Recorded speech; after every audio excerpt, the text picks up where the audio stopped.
Good morning, dear students. Today we are going to start chapter number 13, Motion and Time. So let us first of all start with motion. Motion क्या होता है? So motion is the change in position of an object with time. मतलब कि कोई भी अगर object है वो अगर अपनी पोजीशन को चेंज कर रहा है टाइम के साथ साथ, तो that particular object is in the state of motion. Suppose आप अपने घर के दरवाजे से मेन गेट तक मूव कर रहे हैं, तो आप मूव कर रहे हैं वो 30 सेकेंड्स में मूवमेंट हो रहा है आपका. तो एट दैट टाइम आप मोशन में हैं क्योंकि आपकी पोजीशन चेंज हो रही है. आप अपने दरवाजे से, घर के दरवाजे से मूव करें अपने मेन गेट तक. सो time also elapsed during that period और आपकी पोजीशन भी चेंज हो गई है, तो आप उस टाइम पे मोशन पे हैं. So now there are three different types of motions. They are motion along a straight line. कोई भी चीज़ अगर स्ट्रेट लाइन में मूव कर रही है तो हम उसको रेक्टिलिनियर मोशन बोलते हैं. सपोज एक आपकी रोड है जो कि स्ट्रेट चल रही है और उस पर अगर कार का मोशन हो रहा है, बाईसाइकिल का मोशन हो रहा है, बाइक का मोशन हो रहा है on the straight road, then that motion is term to be the rectilinear motion. दूसरा मोशन होता है आपका पीरियोडिक मोशन. जैसे कि अगर आप लोगों ने पेंडुलम देखा होगा, पेंडुलम में जो है ऑसिलेशंस होते हैं बैक एंड फ्रोथ, तो वो आपका जो मोशन होता है वो पीरियोडिक मोशन होता है, जिसको हम अभी डिटेल में पढ़ेंगे. नेक्स्ट आपका आता है सर्कुलर मोशन. जैसे कि आप लोगों ने ऑब्जर्व किया ही है, हमारे सोलर सिस्टम में जितने भी प्लैनेट्स हैं वो रिवॉल्व करते हैं सन के अराउंड, या पर्टिकुलरली हमारी अर्थ रिवॉल्व करती है सन के अराउंड. तो ये जो मोशन होता है वो आपका सर्कुलर मोशन के अंतर्गत आएगा.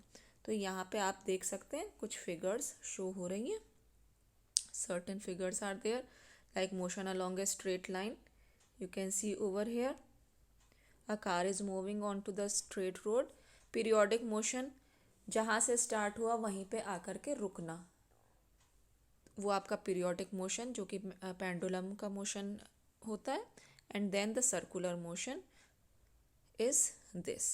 सो now let us move to the another slide. अगला जो कंसेप्ट है आपका स्पीड का, मोशन में ही अगला एक आपकी आता है speed. What is speed? Speed is the distance covered by an object in a unit time.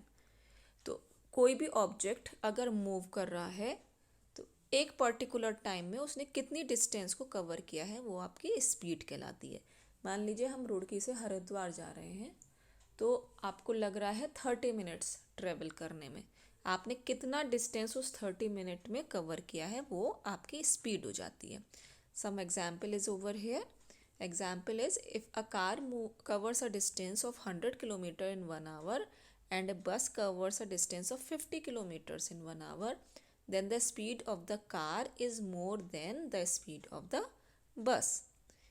Since the speed of most of the objects are not constant, speed is the average speed. Speed को निकालने के लिए जो formula है वो है हम लोगों का speed is equal to distance upon time.